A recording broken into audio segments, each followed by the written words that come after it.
Hello everyone, welcome to ಐಜಿಸ್ cooking channel. ಈ ಒಂದು ವಿಡಿಯೋದಲ್ಲಿ ನಾನು ಹಾಗಲಕಾಯಿ ಯಾರಿಗೆಲ್ಲ ಇಷ್ಟ ಇಲ್ಲ, ಎಲ್ಲರೂ ಸಹ ಇಷ್ಟಪಟ್ಟು ತಿನ್ನೋ ಹಾಗೆ ಹಾಗಲಕಾಯಿ ಪಲ್ಯವನ್ನು ಹೇಗೆ ಮಾಡ್ಕೊಳ್ಳೋದು ಅಂತ ತೋರಿಸ್ಕೊಡ್ತಾ ಇದ್ದೀನಿ.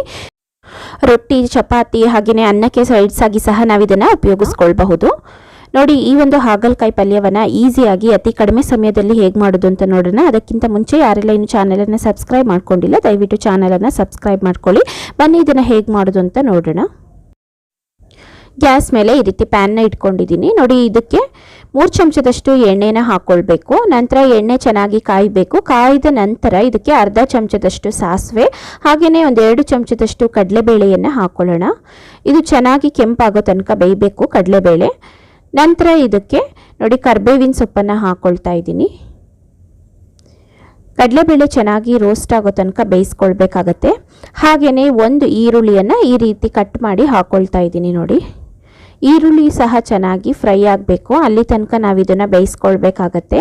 ಗ್ಯಾಸನ್ನು ಮೀಡಿಯಮ್ ಫ್ಲೇಮಲ್ಲಿ ಇಟ್ಕೊಂಡು ಇದನ್ನು ಫ್ರೈ ಮಾಡ್ಕೊಳ್ಳಿ. ನೋಡಿ, ಈಗ 1 ಟೊಮೆಟೊನ ಹಾಕ್ಕೊಂಡಿದ್ದೀನಿ. ಎಲ್ಲದನ್ನು ಸಹ ಚೆನ್ನಾಗಿ ಬೇಯಿಸಿ ತೊಗೊಳ್ಬೇಕಾಗತ್ತೆ. ಟೊಮೆಟೊ ಸ್ವಲ್ಪ ಮೆತ್ತಗಾಗೋ ತನಕ ಬೇಯಿಸ್ಕೊಂಡ್ರೆ ಇನ್ನೂ ಚೆನ್ನಾಗಿರುತ್ತೆ. ನೋಡಿ, ಈಸಿಯಾಗಿ ಮಾಡ್ಕೊಳ್ಬಹುದು. ಯಾರು ಬೇಕಾದರೂ ಈ ಒಂದು ಹಾಗಲಕಾಯಿ ಪಲ್ಯನ ಪರ್ಫೆಕ್ಟಾಗಿ ಮಾಡ್ಕೊಳ್ಬಹುದು. ಹಾಗೆಯೇ ಯಾರಿಗೆಲ್ಲ ಹಾಗಲಕಾಯಿ ಪಲ್ಯನ ನೋಡಿದ್ರೇ ಆಗ್ತಾ ಇರಲ್ಲ, ಅಂದರೆ ಇಷ್ಟ ಇಲ್ಲ ಅಂತ ಹೇಳೋ ಅಂಥವರು ಸಹ ಇದನ್ನು ಇಷ್ಟಪಟ್ಟು ತಿಂತೀರಾ. ನೋಡಿ, ಈಗ ಶುಂಠಿ ಬೆಳ್ಳುಳ್ಳಿ ಪೇಸ್ಟನ್ನು ಸಹ ನಾನು ಹಾಕ್ಕೊಂಡಿದ್ದೀನಿ. ಇದಕ್ಕೆ ಅರ್ಧ ಚಮಚ ಅಥವಾ 1 ಚಮಚದಷ್ಟು ಶುಂಠಿ ಬೆಳ್ಳುಳ್ಳಿ ಪೇಸ್ಟ್ ಹಾಕ್ಕೊಳ್ಳಿ ಸಾಕು. ಹಾಗೆಯೇ 1/4 ಚಮಚದಷ್ಟು ಅರಿಶಿನ ಸಾಕಾಗುತ್ತೆ. ಇದನ್ನು ಹಾಕ್ಕೊಂಡು ಚೆನ್ನಾಗಿ ಈಗ ಮಿಕ್ಸ್ ಮಾಡ್ಕೊಳ್ಬೇಕು. ನೋಡಿ, ಹಸಿ ವಾಸನೆ ಹೋಗಬೇಕು ಶುಂಠಿ ಬೆಳ್ಳುಳ್ಳಿ ಪೇಸ್ಟ್ದು, ಅಲ್ಲಿ ತನಕ ಚೆನ್ನಾಗಿ ಈ ರೀತಿ ಫ್ರೈ ಮಾಡಬೇಕು ನಾವು. ಈಗ ಇದು ಫ್ರೈ ಆಗಿದೆ. ಇದಕ್ಕೆ ನಾವೀಗ ಹಾಗಲಕಾಯಿ ಕಟ್ ಮಾಡಿ ಇಟ್ಕೊಂಡಿರೋ ಅಂಥದ್ದನ್ನು ಸೇರಿಸ್ಕೊಳ್ಬಹುದು.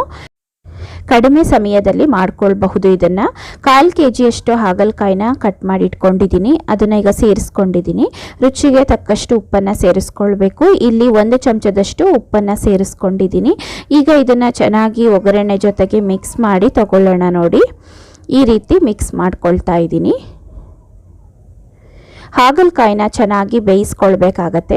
ಇಲ್ಲಿ ನಾನು ಹಾಗಲಕಾಯಿನ ನೀರನ್ನು ಹಾಕ್ಕೊಳ್ದಲ್ಲೇ ಬೇಯಿಸ್ಕೊಳ್ತಾ ಇದ್ದೀನಿ. ನೋಡಿ, ಈ ರೀತಿ ನೀಟಾಗಿ ಮಿಕ್ಸ್ ಮಾಡ್ಕೊಂಡಾದ ನಂತರ ನೀರನ್ನು ಸೇರಿಸ್ಕೊಳ್ತಿಲ್ಲ. ಹಾಗೆಯೇ 5 ನಿಮಿಷಗಳ ಕಾಲ ಚೆನ್ನಾಗಿ ಇದನ್ನು ಬಾಡಿಸ್ಕೊಳ್ಬೇಕಾಗತ್ತೆ ಹಾಗಲಕಾಯಿನ.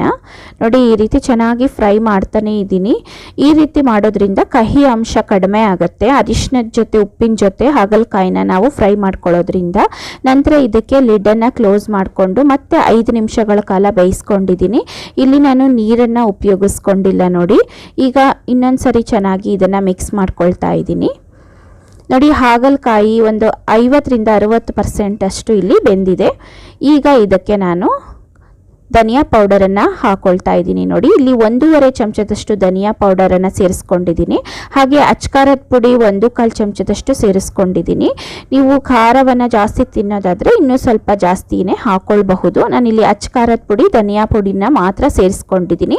ಯಾವುದೇ ಆ್ಯಡೆಡ್ ಪೌಡರ್ನ ಉಪಯೋಗಿಸ್ಕೊಂಡಿಲ್ಲ. ಇದನ್ನು ನೀಟಾಗಿ ಮಿಕ್ಸ್ ಮಾಡ್ಕೊಳ್ಳೋಣ. ಈಗ ಇದಕ್ಕೆ ನಾವು ಬೇಕು ಅಂದರೆ ನೀರನ್ನು ಆ್ಯಡ್ ಮಾಡ್ಕೊಳ್ಬಹುದು. ನಾನಿಲ್ಲಿ ಒಂದು ಚಿಕ್ಕ ಲೋಟದಲ್ಲಿ ಅರ್ಧ ಲೋಟದಷ್ಟು ನೀರನ್ನು ಸೇರಿಸ್ಕೊಂಡು ಚೆನ್ನಾಗಿ ಮಿಕ್ಸ್ ಮಾಡ್ಕೊಳ್ತಾ ಇದ್ದೀನಿ. ನೋಡಿ, ಈಗ ಇದನ್ನು ಚೆನ್ನಾಗಿ ಬೇಯಿಸ್ಕೊಳ್ಬೇಕಾಗತ್ತೆ. ಇನ್ನೊಂದ್ಸರಿ ನಾನು ಲಿಡ್ಡನ್ನು ಕ್ಲೋಸ್ ಮಾಡಿಕೊಂಡು ಇದನ್ನು ಮತ್ತೆ 5 ನಿಮಿಷಗಳ ಕಾಲ ಚೆನ್ನಾಗಿ ಹೈ ಫ್ಲೇಮಲ್ಲಿ ಬೇಯಿಸ್ಕೊಂಡಿದ್ದೀನಿ. ನೋಡಿ, ಈ ರೀತಿಯಾಗಿ ಬಂದಿತ್ತು. ಈಗ ಲಾಸ್ಟಲ್ಲಿ ಇದಕ್ಕೆ ಹುಣಸೆ ರಸ ಸೇರಿಸ್ಕೊಂಡಿದ್ದೀನಿ 1-2 ಚಮಚ. ಹಾಗೆಯೇ ಚೂರು ಬೆಲ್ಲನ ಸೇರಿಸ್ಕೊಂಡಿದ್ದೀನಿ. ನೋಡಿ, ಬಿಳಿ ಬೆಲ್ಲವನ್ನು ಹಾಕ್ಕೊಂಡಿದ್ದೀನಿ. 1 ನೆಲ್ಲಿಕಾಯಿಯಷ್ಟು ಗಾತ್ರಕ್ಕೆ, ಚಿಕ್ಕ ನೆಲ್ಲಿಕಾಯಿ ಗಾತ್ರಕ್ಕೆ ಬೆಲ್ಲನ ಸೇರಿಸ್ಕೊಳ್ಳಿ ಸಾಕಾಗತ್ತೆ. ಈಗ ಇದನ್ನು ಗ್ಯಾಸ್ ಮೇಲೇ ಇಟ್ಕೊಂಡು ಚೆನ್ನಾಗಿ ಈ ರೀತಿ ಅದರಲ್ಲಿ ಹಾಗಲಕಾಯಿಯಲ್ಲಿ ಇರುವಂತಹ ನೀರಿನ ಅಂಶ ಕಡಿಮೆ ಆಗೋ ತನಕ ತಿರುಗಿಸ್ತಾನೆ ಇರಬೇಕು. ನೋಡಿ, ಈಗ ನೀರಿನಂಶ ಕಡಿಮೆ ಆಗಿದೆ. ಈ ರೀತಿಯಾಗಿ ನಮಗೆ ಹಾಗಲಕಾಯಿ ಪಲ್ಯ ರೆಡಿ ಆಗ್ತಿದೆ. ತುಂಬ ಟೇಸ್ಟಿಯಾಗಿ ಬಂದಿರುತ್ತೆ. ಯಾರೆಲ್ಲ ಹಾಗಲಕಾಯಿನ ತಿನ್ನಲ್ಲ, ಈ ರೀತಿ ಹುಣಸೆ ರಸ ಚೂರು ಬೆಲ್ಲನ ಹಾಕ್ಕೊಂಡು ಮಾಡ್ಕೊಳ್ಳಿ.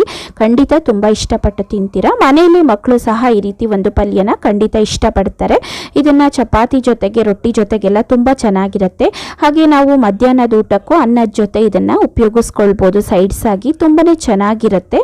ಖಂಡಿತವಾಗ್ಲೂ ಮನೆಯಲ್ಲಿ ಟ್ರೈ ಮಾಡಿ ಫ್ರೆಂಡ್ಸ್. ತುಂಬ ಚೆನ್ನಾಗಿ ಮಾಡ್ಕೊಳ್ಬಹುದು. ಅದ್ರ ಜೊತೆಗೆ ಎಲ್ಲರೂ ಸಹ ಮನೆಯಲ್ಲಿ ಇಷ್ಟಪಟ್ಟು ತಿಂತಾರೆ. ಯಾರೆಲ್ಲ ಹಾಗಲಕಾಯಿ ತಿನ್ನಲ್ಲ ಅವ್ರಿಗೂ ಸಹ ಇಷ್ಟ ಆಗುತ್ತೆ. ಈ ವಿಡಿಯೋ ನಿಮಗೆ ಇಷ್ಟ ಆಗಿದ್ರೆ ಲೈಕ್, ಶೇರ್, ಸಬ್ಸ್ಕ್ರೈಬ್ ಮಾಡೋದನ್ನು ಮರಿಬೇಡಿ. Thank you.